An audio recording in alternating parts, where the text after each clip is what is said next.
now that you went through last season, you overcame that adversity with COVID-19, you had football in the spring, you overcame all of that. Do you feel like you guys can handle anything that comes your way this year and maybe even in years to come? Sure. You know, and all the experts in higher ed predicted that there would be anywhere from a 5 to 15% dip in enrollment. You know, our experience was just the opposite. We had a 4% increase last fall, spring, summer 1. Summer 2, we had a 25% enrollment increase year over year. And so, you know, we are, you know, feeling this as a continued growth area. Again, understanding that we can't do everything exactly like we did before. Masking is a huge inconvenience, but we know that it's a way for me to protect me.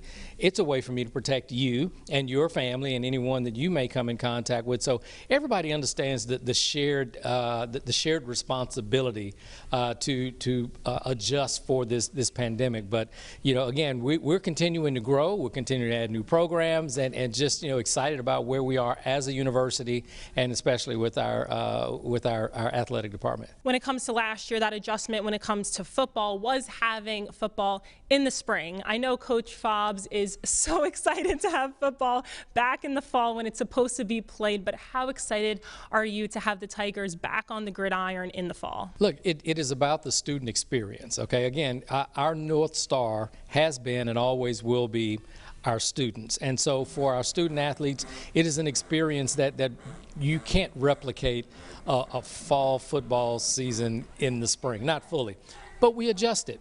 But now that we are in a position to have a fall season, again, we're excited. We're going to do everything we can do as an institution to support their ability to have as close to a normal college experience, college athletic experience as they possibly can. And we're leaning into whatever it is we can do to make that possible for them.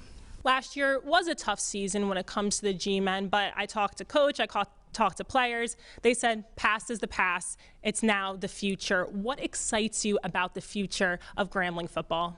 You know, just being able to compete.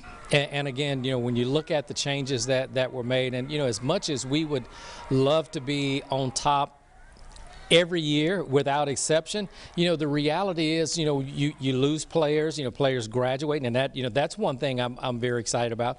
We graduate our players, so you know they're not here forever. So we know that there will be ebb and flow within everything that we do. So again, this isn't our first year competing. In 5 years, we will celebrate 100 years of athletics here at Grambling, as well as band. So you know, again, as we build up to that, this is just it's a really exciting time for this season and next as we continue to, and we're continuing to look forward. We'll be playing LSU in a couple of years. I mean, you know, that'll be historic. So a lot of great things going on.